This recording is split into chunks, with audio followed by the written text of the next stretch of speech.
Herzlich willkommen zu Alltagsdeutsch Podcast. Hallo zusammen. Schön, dass ihr heute wieder dabei seid. Wir freuen uns sehr. Genau, hallo auch von mir. Heute ist Tag 113 in unserem Programm und wir haben ein richtig spannendes Thema für euch. Ein Thema aus dem echten Leben. Absolut.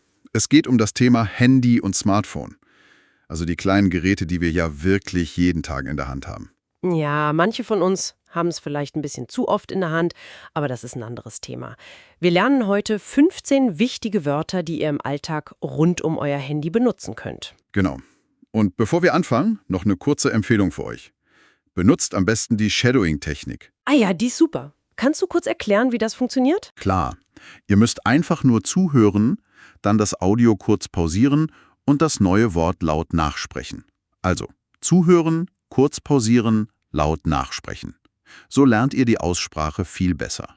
Das hilft extrem, ja. Und eine kleine Info vorab. Bleibt unbedingt bis zum Ende dieser Folge, denn dort hört ihr unsere Mini-Story. Genau.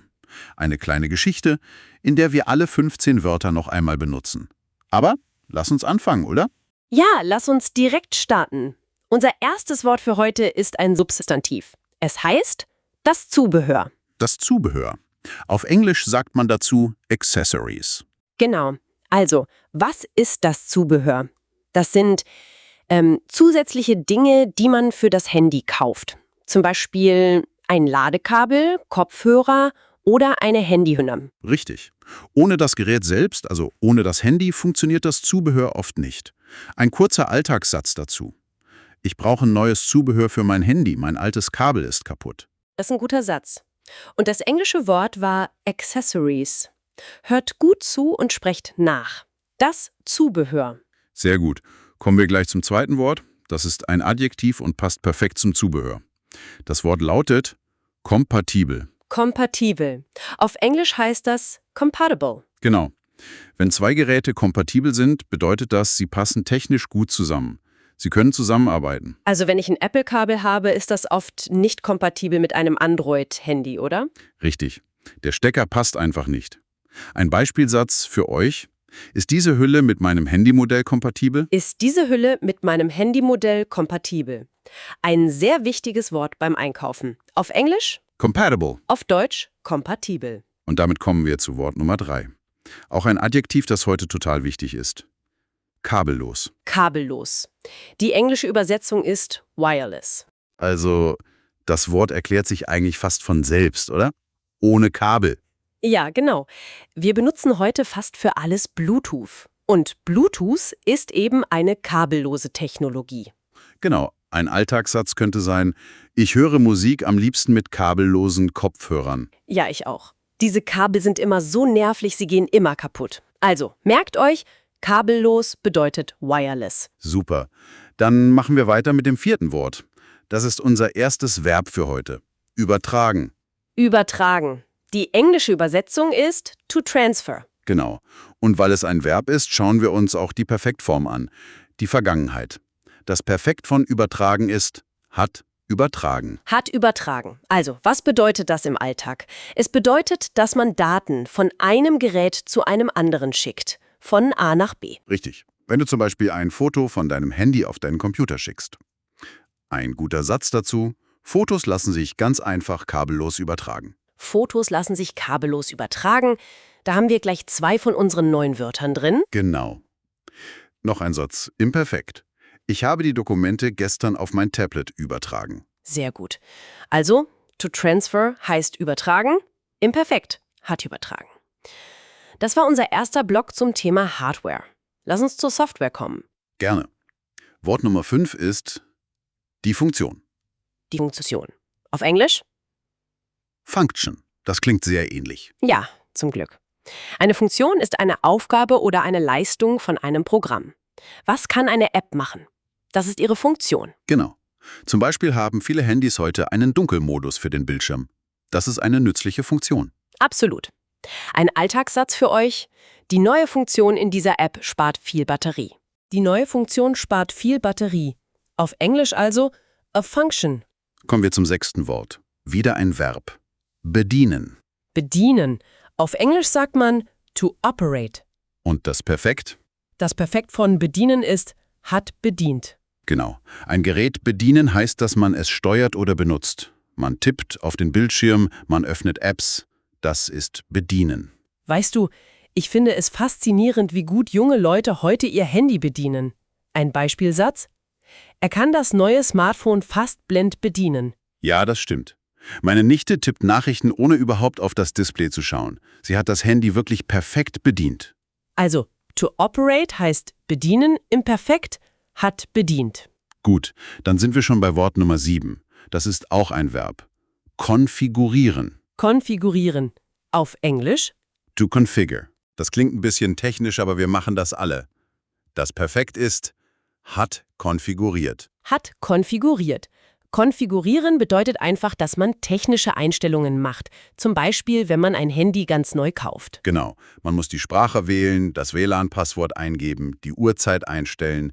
Das alles ist konfigurieren. Ein Beispielsatz für unseren Alltag: Man muss die neue App zuerst konfigurieren, bevor man sie nutzen kann. Sehr schöner Satz. Und im Perfekt.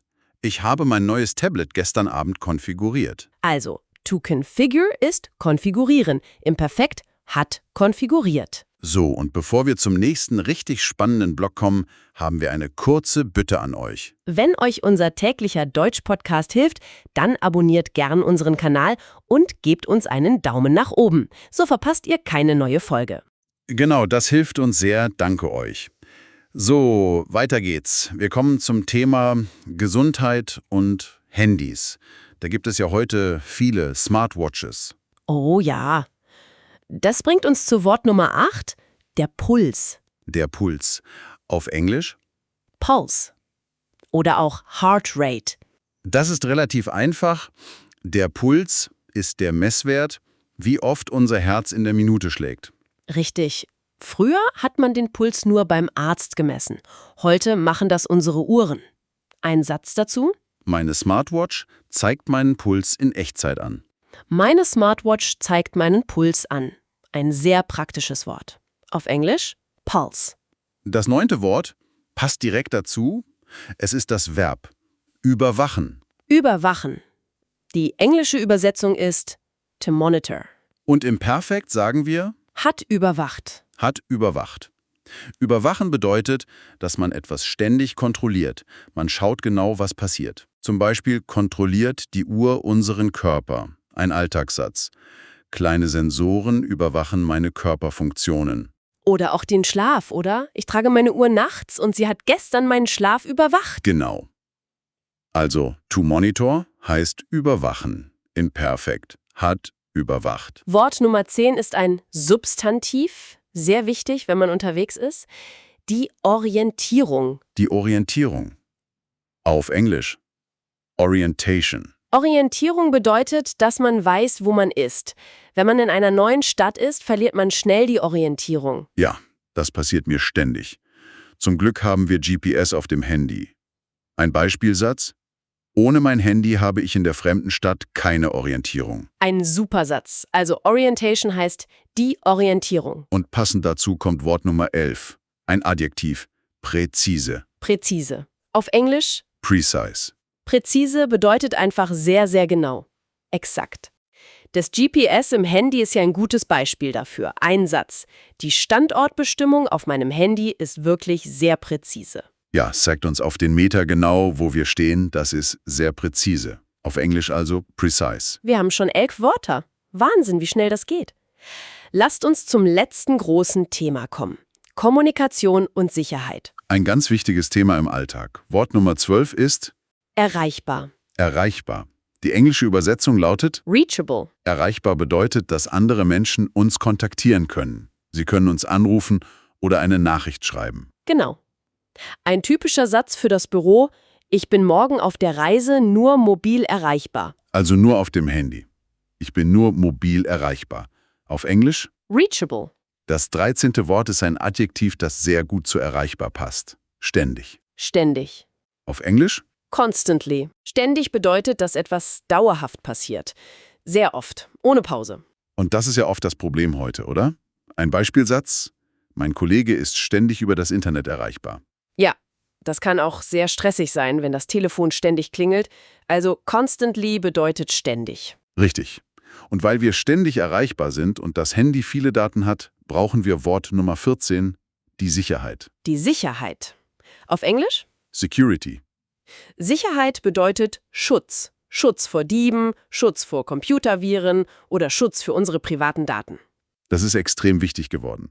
Ein Alltagssatz für euch: Die Sicherheitseinstellungen auf dem Smartphone sind sehr wichtig. Definitiv.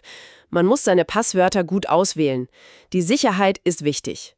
Auf Englisch? Security. Und das bringt uns direkt zu unserem letzten Wort für heute, Nummer 15. Das Verb sperren. Sperren. Auf Englisch to lock oder auch to block. Das Perfekt von sperren ist hat gesperrt. Hat gesperrt. Was bedeutet das? Es bedeutet, dass man den Zugriff verhindert. Man schließt etwas ab, oft mit einem Code oder mit dem Fingerabdruck. Genau, wie eine Tür, die man abschließt. Ein ganz wichtiger Tipp für euch: Du solltest dein Handy immer sperren, wenn du es auf den Tisch legst. Ein sehr guter Satz. Und im Perfekt? Ich habe mein Handy sofort gesperrt, als ich den Raum verlassen habe. Sehr gut. Also to lock oder to block heißt sperren. Im Perfekt hat gesperrt. Puh, das waren jetzt alle 15 Wörter. Und wie versprochen, kommt jetzt unsere Mini-Story. Genau. In dieser kleinen Geschichte kommen alle 15 Wörter von heute vor.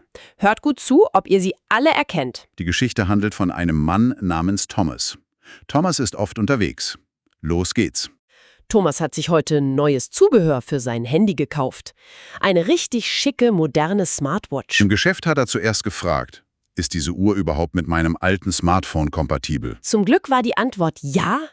Zu Hause wollte er die beiden Geräte dann verbinden. Das geht zum Glück ganz einfach und kabellos. Er hat sofort ein paar schöne Fotos von seinem letzten Urlaub auf die Uhr übertragen. Die Uhr hat eine tolle neue Funktion. Man kann damit sogar das Licht im Wohnzimmer anmachen. Thomas war begeistert, wie leicht er das kleine Display bedienen konnte.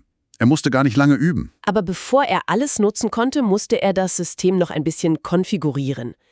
Er hat sein WLAN-Passwort eingegeben. Nachmittags ist Thomas dann in den Wald gegangen, um zu joggen. Seine neue Uhr hat dabei genau seinen Puls gemessen. Die App auf dem Handy kann nämlich beim Sport seine Gesundheit überwachen. Das findet er super. Leider ist der Wald sehr groß und nach einer Stunde hat Thomas komplett die Orientierung verloren. Er wusste nicht mehr, wo er war. Zum Glück hat die Uhr ein GPS, das extrem präzise arbeitet. Es zeigte ihm genau den Weg nach Hause. Während er zurücklief, hat sein Chef angerufen. Thomas ist für seine Arbeit leider immer erreichbar. Er bekommt wirklich ständig neue E-Mails, auch wenn er eigentlich Freizeit hat. Aber weil ihm seine privaten Daten und seine Sicherheit sehr wichtig sind, hat er noch eine Sache gemacht. Genau. Als er die Uhr abgenommen hat, hat er den Bildschirm sofort gesperrt. Das war unsere kleine Story. Habt ihr alle 15 Wörter gehört? Ich bin sicher, ihr habt sie erkannt. Es ist eine tolle Übung, solche kleinen Geschichten zu hören. Absolut. Und das bringt mich zu einer interessanten Frage für den Alltag, über die ihr mal nachdenken könnt. Wir benutzen unsere Handys so viel, wir stellen sie ein, wir nutzen die Apps. Ja, aber manchmal frage ich mich, sind wir es eigentlich noch, die das Handy steuern? Oder steuert das Handy mittlerweile unseren Alltag? Es sagt uns, wann wir aufstehen, wann wir atmen sollen, wann eine Nachricht kommt. Das ist ein sehr provokanter Gedanke. Wer kontrolliert hier eigentlich wen? Denk mal darüber nach, wenn das Handy das nächste Mal klingelt. Eine gute Überlegung für den restlichen Tag. Wir sind jetzt auch am Ende unserer heutigen Folge angekommen. Genau. Schreibt eure eigenen Sätze mit den neuen Wörtern gerne in die Kommentare. Wir lesen das immer sehr gerne. Und noch einmal unsere Bitte: Wenn euch der Podcast gefällt, abonniert den Kanal und gebt uns einen Daumen nach oben. So verpasst ihr nichts. Und für morgen haben wir auch schon ein tolles Programm. Morgen sprechen wir über ein neues Thema: Kommunikation im Team. Darauf freue ich mich schon. Übt die Wörter von heute gut, nutzt die Shadowing-Technik und dann hören wir uns morgen wieder. Genau. Bis morgen, macht's gut. Tschüss, einen schönen Tag noch.